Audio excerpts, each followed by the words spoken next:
Pelo sinal da Santa Cruz, livrai-nos Deus nosso Senhor dos nossos inimigos. Em nome do Pai, e do Filho e do Espírito Santo. Amém.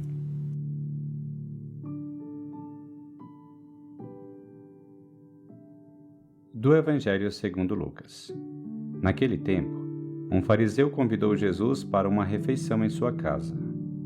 Jesus entrou na casa do fariseu e pôs-se à mesa. Certa mulher, conhecida na cidade como pecadora, soube que Jesus estava à mesa na casa do fariseu. Ela trouxe um frasco de alabastro com perfume e, ficando por detrás, chorava aos pés de Jesus. Com as lágrimas começou a banhar-lhes os pés, enxugava-os com os cabelos, cobria-os de beijos e os ungia com o perfume. Vendo isso, o fariseu que o havia convidado ficou pensando: se este homem fosse um profeta, saberia que tipo de mulher está tocando nele, pois é uma pecadora. Jesus disse então ao fariseu: Simão, tenho uma coisa para te dizer. Simão respondeu: Fala, mestre. Certo credor tinha 2 devedores, um lhe devia 500 moedas de prata e outro 50. Como não tivesse com que pagar, o homem perdoou os 2. Qual deles o amará mais? Simão respondeu: Acho que é aquele ao qual perdoou mais. Jesus lhe disse: Tu julgaste corretamente. Então Jesus virou-se para a mulher e disse a Simão: Estás vendo esta mulher? Quando entrei em tua casa, tu não me ofereceste água para lavar os pés. Ela, porém, banhou meus pés com lágrimas e enxugou-os com os cabelos. Tu não me destes o beijo de saudação. Ela, porém, desde que entrei, não parou de beijar meus pés. Tu não derramaste óleo na minha cabeça. Ela, porém, ungiu meus pés com perfume. Por esta razão, eu te declaro: os muitos pecados que ela cometeu estão perdoados, porque ela mostrou muito amor. Aquele a quem se perdoa pouco, mostra pouco amor. E Jesus disse à mulher: Teus pecados estão perdoados. Então os convidados começaram a pensar: Quem é este que até perdoa pecados? Mas Jesus disse à mulher: Tua fé te salvou. Vai em paz.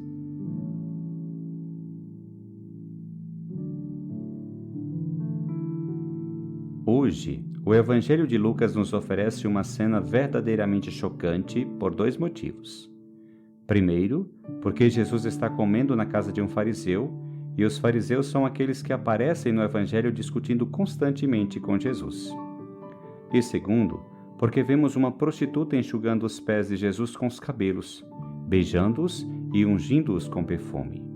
É uma cena que quase nos parece escandalosa. Parece claro, por todos os relatos, que não é correto que uma prostituta enxugue os pés de um mestre de qualidade e prestígio como Jesus. No entanto, mais uma vez, Jesus, que olha além das aparências e para as profundezas do coração, nós o vemos se deixar amar por esta mulher que se sentiu acolhida e perdoada. E mais ainda, ele lhe concedeu perdão incondicional.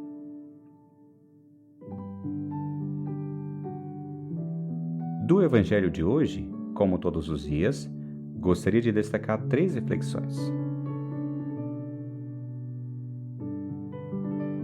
Em primeiro lugar, o incrível contraste entre este fariseu que convidou Jesus para jantar em sua casa e a prostituta pecadora que enxuga os pés de Jesus com os cabelos, os cobre de beijos e os unge com perfume. Os fariseus se consideravam guardadores escrupulosos da lei.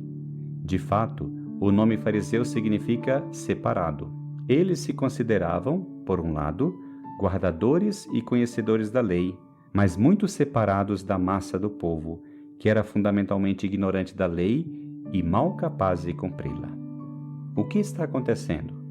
Embora possamos acreditar que havia pessoas excelentes e santas dentro desse grupo, o termo fariseu acabou se tornando sinônimo de hipocrisia ou de uma justiça autoconsciente. Eu sou justo e os outros são pecadores. Gostaria de destacar esse contraste, porque de um lado temos o fariseu, com sua aparência de justo, cumpridor dos deveres, certamente em uma cena confortável, com certos luxos, em uma posição de justiça em relação a Deus. E do outro lado, uma prostituta, que para o judaísmo da época de Jesus era triplamente desprezível. Primeiro, porque ela é mulher, uma mulher mal era contada. Segundo, porque ela era uma pecadora. E terceiro, porque em tal situação ela era impura. E para um judeu, uma prostituta é uma mulher impura que espalha a impureza. É uma impureza ritual. Ela se tornou impura diante de Deus.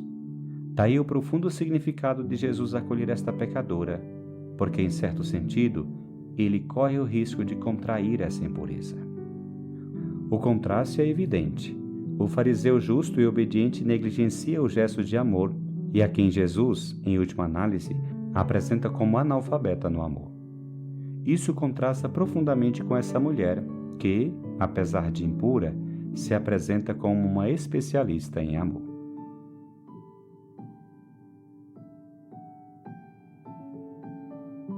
Em segundo lugar, gostaria de enfatizar a maravilha da experiência do perdão. Os próprios méritos, a própria realização, até mesmo esse tipo de situação de acreditar que eu estou bem com Deus, geram um senso de justiça diante de Deus. No entanto, a experiência do pecado e da fraqueza e a maravilhosa experiência do perdão de Deus nos preparam para reconhecer que Deus é maravilhoso, que Deus nos ama como somos, que somos completamente dependentes dele. E poderíamos também trazer aqui a frase do Papa Francisco no Ano da Misericórdia: o que Deus mais gosta é de perdoar. Deus é reconhecido por sua capacidade de perdão, de acolhimento e de misericórdia. Vimos isso alguns dias na parábola do Pai Misericordioso, na parábola do Filho Pródigo.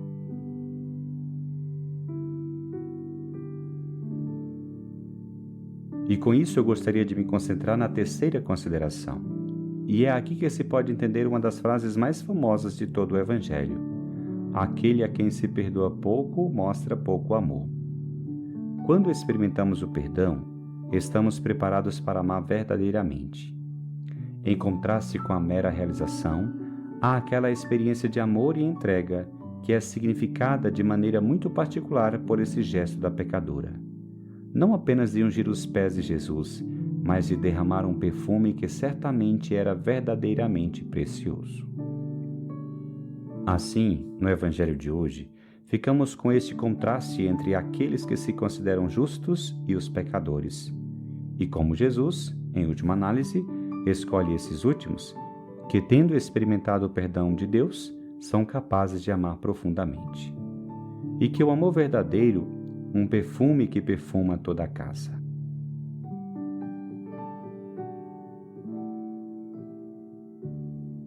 Talvez essa seja uma boa oportunidade para nos lembrarmos dos nossos pecados e, acima de tudo, do incrível perdão que Deus nos concede a cada momento, que nos transforma, nos regenera e nos prepara para amar completamente.